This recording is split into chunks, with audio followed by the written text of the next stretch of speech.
If your job at a healthcare facility includes disinfecting against viruses, you know prevention is the best medicine, and maintaining healthy spaces starts with a healthy cleaning routine. Grainger's world-class supply chain helps ensure you have the quality products you need when you need them, from disinfectants and cleaning supplies to personal protective equipment, so you can help deliver a clean bill of health. Call 1-800-GRAINGER, click Grainger.com, or just stop by. Grainger, for the ones who get it done.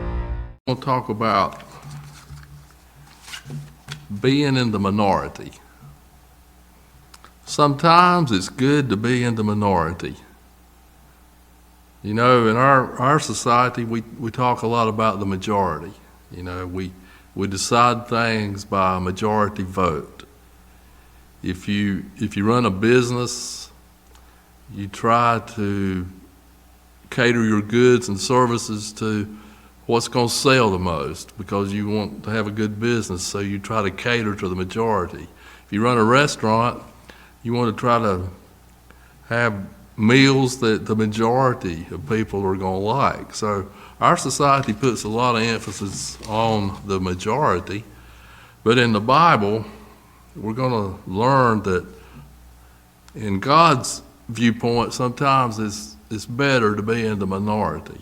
So we're going to look at several different scenarios tonight, several different examples. And the first one is going to be Noah and the ark.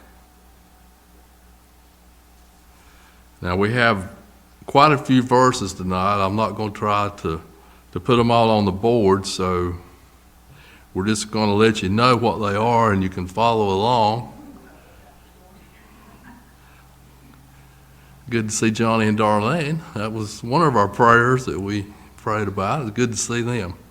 So we're going to be looking at Genesis chapter 6. We're going to begin with verse 5. And we're going to skip around, but we're going to look at quite a few verses in the book of Genesis. And verse 5 of chapter 6 says, "And God saw that the wickedness of man was great in the earth, and that every imagination of the thoughts of his heart was only evil continually. But Noah found grace in the eyes of the Lord." So this tells us here that God looked around and God said, you know, it's bad. Everything is just bad. And Noah and his family was apparently the only godly people that God could find. So we know that Noah and his family would have been in the minority. In verse 12, it says, "And God looked upon the earth, and behold, it was corrupt, for all flesh had corrupted his way upon the earth. And God said unto Noah, The end of all flesh is come before me, for the earth is filled with violence through them, and behold, I will destroy them with the earth. Make thee an ark of gopher wood. Rooms shalt thou make in the ark, and shalt pitch it within and without with pitch. And this is the fashion which thou shalt make of it. The length of the ark shall be 300 cubits, the breadth of it 50 cubits, and the height of it 30 cubits. And if you wonder, in our language, that's 450 feet long. It's pretty big. 75 feet wide and 45 feet high. And I know some of you have been to see the Ark exhibit there in Kentucky. My family went last year sometime. I know Johnny Webster's been, and I think Randy might even be headed up that way now. So that's a tremendous piece of structure. I mean, it's big. A window shalt thou make to the ark, and in it a cubit shalt thou finish it above, and the door of the ark shalt thou set in the side thereof, with lower, second, and third stories shalt thou make it. And behold, I, even I, do bring a flood of waters upon the earth, to destroy all flesh, wherein is the breath of life, from under heaven. and everything that is in the earth shall die. But with thee will I establish my covenant, and thou shalt come into the ark, thou and thy sons and thy wife, and thy sons' wives with thee, and of every living thing of all flesh, 2 of every sort shalt thou bring into the ark, to keep them alive with thee. They shall be male and female. Of fowls after their kind, and of cattle after their kind, of every creeping thing of the earth after his kind, 2 of every sort shall come in unto thee to keep them alive. And take thou unto thee of all food that is eaten, and thou shalt gather it to thee, and it shall be for food for thee and for them. Thus did Noah according to all that God commanded him, so did he. So, the first point I would like to make is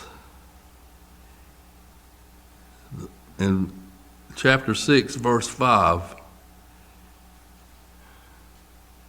God saw that the wickedness of man was great in the earth, and that every imagination of the thoughts of his heart was only evil continually.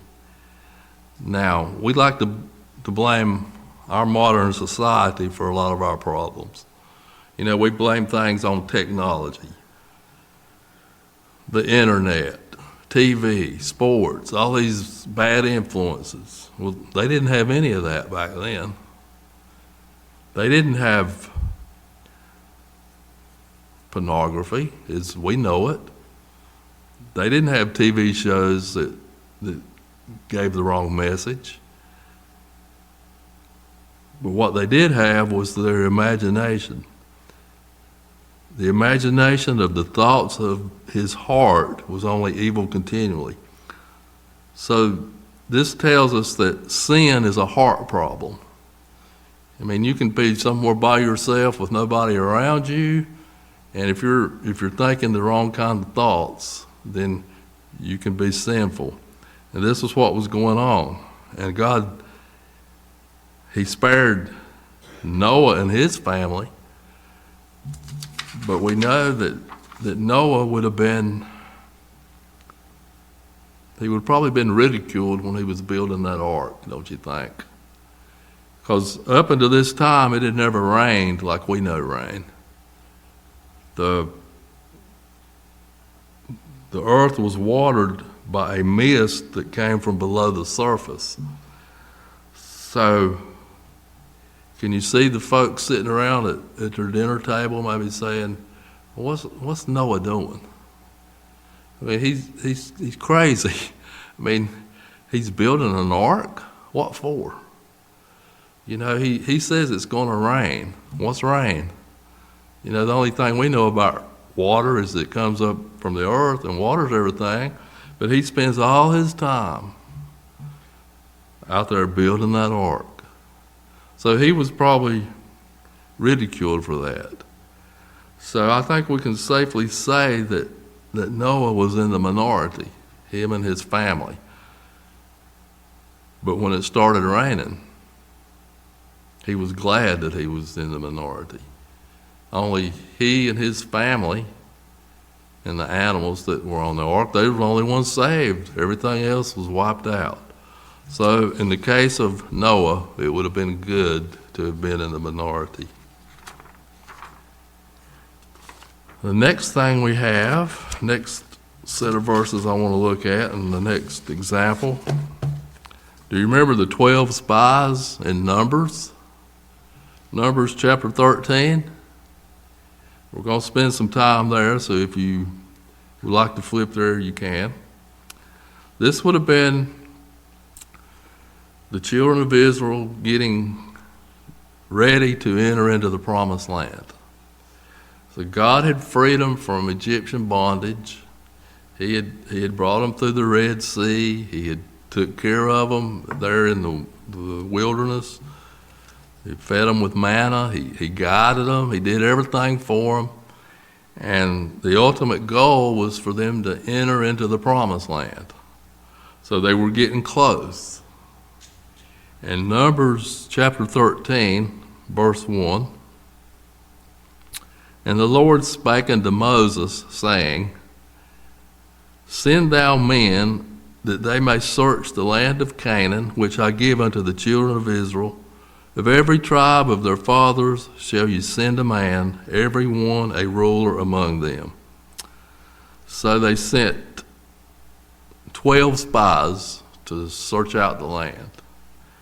That would have been one representative from each tribe of Israel, the 12 tribes of Israel. Each one of them would have had a representative. And notice verse 2, God had already said, I give you this land. In other words, it was a done deal. It was yours. It's yours. Now, it's time for you to go possess it. So verse 17, well, if you want to look down through the first verses there in Numbers, it's going to tell you the names of all those men. And I won't go through all of them. But we know that Joshua and Caleb are the two that stand out. So moving on down to verse 17. And Moses sent them to spy out the land of Canaan, and said unto them, Get you up this way southward, and go up into the mountain, and see the land what it is, and the people that dwelleth therein, whether they be strong or weak, few or many. So notice the report that was given in verse 27.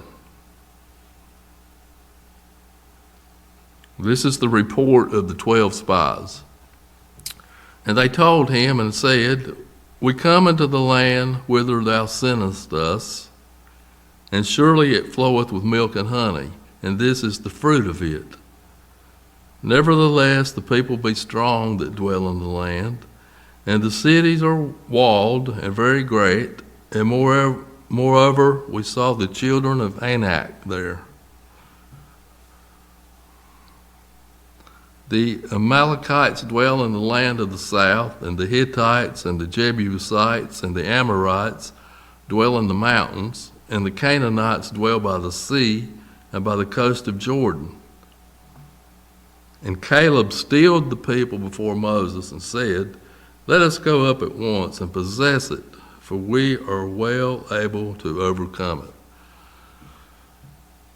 So there were 12 spies that went forward to analyze the land. 10 of them brought back a bad report. 10 of them said, I don't know about this. There's giants over there. There's all these armies and these walled cities, and we're scared. We don't think we can do it. And God had already told them that it was theirs. So they were supposed to go in and possess the land. But they got the people upset. The people began to believe the bad report that these 10 of the 12 brought back. Only Caleb, and we'll learn in a few more verses, Joshua, they were the only two that were in the will of God. And they were the two that said, God's given this to us. We can do this. So verse 30, and Caleb stilled the people before Moses and said, Let us go up at once and possess it, for we are well able to overcome it.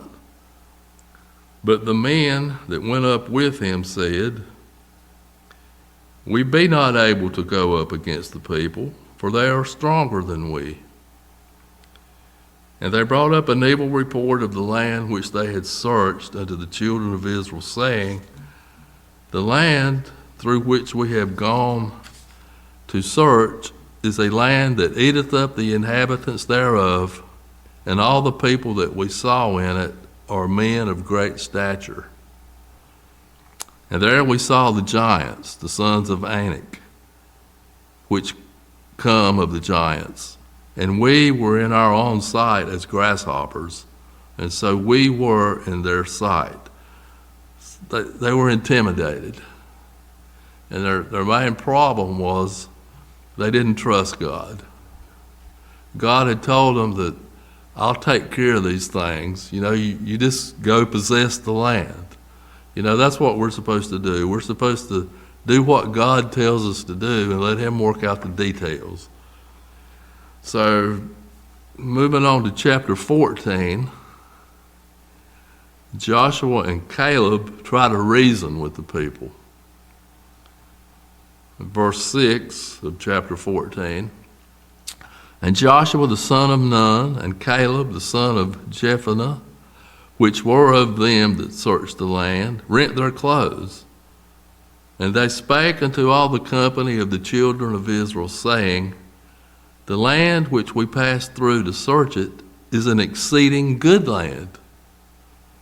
If the Lord delight in us, then he will bring us into this land and give it to us, a land which floweth with milk and honey.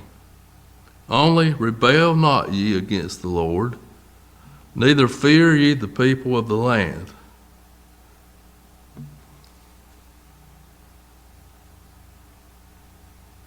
For they are bread for us, their defense is departed from them, and the Lord is with us, fear them not. So Joshua and Caleb, they were the only 2 out of 12 that were on the right track. They had the right attitude. They were basically saying, God's going to take care of us. We just need to go in and possess the land. But notice the reaction in verse 10. But all the congregation bade stone them with stones. They wanted to stone them. And the glory of the Lord appeared in the tabernacle of the congregation before all the children of Israel. And we're going to see that God was not happy with these 10 that refused to go in and possess the land. In verse 36, and the men which Moses sent to search the land, who returned and made all the congregation to murmur against him, by bringing up a slander upon the land, even those men that did bring up the evil report upon the land, they died by the plague before the Lord. So God was unhappy enough with this that 10 of the 12 died.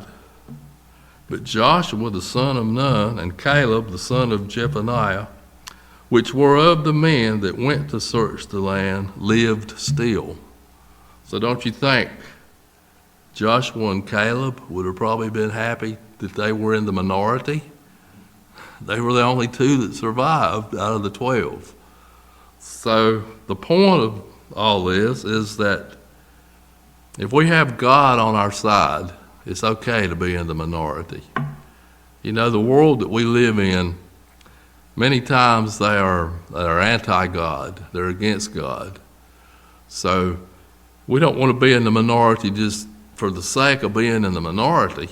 But if we're in the minority because we're doing God's will, then it's going to work out for us. So the last one I have is a very familiar story. Shadrach, Meshach, and Abednego. That's going to be found in chapter 3 of Daniel. They stood up for their convictions. They were definitely in the minority. They were outnumbered. The verse 1 says, Nebuchadnezzar the king made an image of gold whose height was 80 cubits, and the breadth thereof 6 cubits, and he set it up in the plain of Dura in the province of Babylon. So he made this giant image of gold, 90 feet high. That'd be hard to miss, wouldn't it? 90 feet high, 9 feet wide. So this was not something that could be easily ignored. In verse 4, then an herald cried aloud, to you it is commanded, O people, nations, and languages, that at what time you hear the sound of the cornet, flute, harp, sackbut, psaltery, dulcimer, and all kinds of music, you fall down and worship the golden image that Nebuchadnezzar the king has set up. He said, I want everybody to fall down and worship this image. That was a problem for Shadrach, Meshach, and Abednego, because they knew that that was not what God said. God said, you don't worship anybody but me. That's just an idol. You don't fall down and worship an idol. So we're going to find out that that's going to upset the king. In verse 6, he said, whosoever falleth not down and worshipeth shall the same hour be cast in the midst of a burning fiery furnace. Therefore at that time, when all the people heard the sound of the cornet, flute, harp, sackbut, psaltery, and all kinds of music, all the people, the nations, and the languages fell down and worshipped the golden image that Nebuchadnezzar the king had set up. So everybody was doing it except the 3 Hebrew children. You don't have to do something just because everybody else is doing it. That's not a very valid reason for doing something. I know when I was growing up, it didn't work for me. When I would say, well, everybody else is doing it. So-and-so's going here or whatever. Why can't I go? Well, you're not everybody else. Or everybody else is buying so-and-so. Why can't I buy that too? Well, probably not everybody else is doing it, first of all. And even if they are, that's not a valid reason for doing something. So they stood their ground. And it became apparent that they were not bowing down. And there was some tattletales in the crowd. And verse 8 says, wherefore at that time certain Chaldeans came near and accused the Jews. Oh, they're going to tell on them. There are certain Jews whom thou hast set over the affairs of the province of Babylon, Shadrach, Meshach, and Abednego. These men, O king, have not regarded thee. In other words, they're not paying any attention to your order. They served not thy gods, nor worshiped the golden image which thou hast set up. They were in the minority. They were the only ones that were not worshiping this idol. Then Nebuchadnezzar, in his rage and fury, commanded to bring Shadrach, Meshach, and Abednego. Then they brought these men before the king. Shadrach, Meshach, and Abednego answered and said to the king, O Nebuchadnezzar, we are not careful to answer thee in this matter. If it be so, our God whom we serve is able to deliver us from the burning fiery furnace, and he will deliver us out of thine hand, O king. But if it not, be it known unto thee, O king, that we will not serve thy gods, nor worship the golden image which thou hast set up. Then was Nebuchadnezzar full of fury, and the form of his visage was changed against Shadrach, Meshach, and Abednego. Therefore he spake and commanded that they should heat the furnace 7 times more than it was under normal circumstances. And he commanded the most mighty men that were in his army to bind Shadrach, Meshach, and Abednego, and to cast them into the burning fiery furnace. Then these men were bound in their coats, their hosen, and their hats, and their other garments, and were cast into the midst of the burning fiery furnace. Therefore, because the king's command was urgent and the furnace exceeding hot, the flame of the fire slew those men that took up Shadrach, Meshach, and Abednego. And these 3 men, Shadrach, Meshach, and Abednego, fell down, bound into the midst of the burning fiery furnace. They had enough conviction that they were willing to die if that's what it meant. But we know that God had another plan. Verse 24, Then Nebuchadnezzar the king was astonished, and rose up in haste, and spake, and said unto his counselors, Did we not cast 3 men bound into the midst of the fire? They answered and said unto the king, True, O king. He answered and said, Lo, I see 4 men loose, walking in the midst of the fire, and they have no hurt, and the fourth of the form of the fourth is like the Son of God. Then Nebuchadnezzar came near to the mouth of the burning fiery furnace, and spake and said, Shadrach, Meshach, and Abednego, ye servants of the Most High God, come forth and come hither. Then Shadrach, Meshach, and Abednego came forth of the midst of the fire. And the princes, governors, and captains, and the king's counselors, being gathered together, saw these men, upon whose bodies the fire had no power, nor was an hair of their heads singed, neither were their coats changed, nor the smell of fire had passed on them. Then Nebuchadnezzar spake and said, Blessed be the God of Shadrach, Meshach, and Abednego, who has sent his angel and delivered his servants that trusted in him, and have changed the king's word, and yielded their bodies that they might not serve nor worship any god except their own God. Therefore I make a decree that every people, nation, and language which speak anything amiss against the God of Shadrach, Meshach, and Abednego shall be cut in pieces, and their houses shall be made a dunghill, because there is no other God that can deliver after this sort. Then the king promoted Shadrach, Meshach, and Abednego in the province of Babylon. So we can see that their willingness to stand for the truth, even though they were in the minority, it worked out for them. God used this as a great example and a testimony. It sounds like even the king may have become a believer because of this. And it tells us that Shadrach, Meshach, and Abednego were promoted. So it was good for them to be in the minority.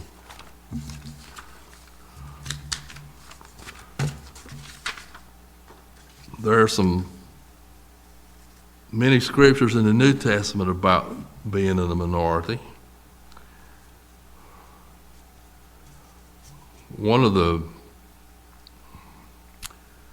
This is a scary verse in a way, but it's true. It's just, Jesus said it, so we have to take it for the truth. In Matthew 7:14, he says, Because straight is the gate, and narrow is the way which leadeth unto life, and few there be that find it. That tells us that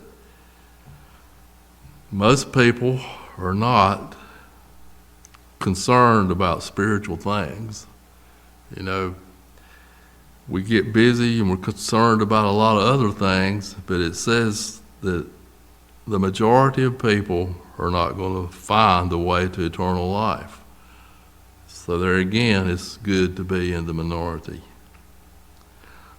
So what do all these situations that we've looked at have in common? They were all in the minority, but they were all in the will of God. And that's the key. That's what makes the difference. It's okay to be in the minority if God is on your side. And the last verse that I'd like to share with you tonight is Romans 8:31. If God be for us, who can be against us? So if you feel outnumbered or you feel like you are in the minority, as long as you're in the will of God, you're on the right track. Anybody have any questions or comments tonight?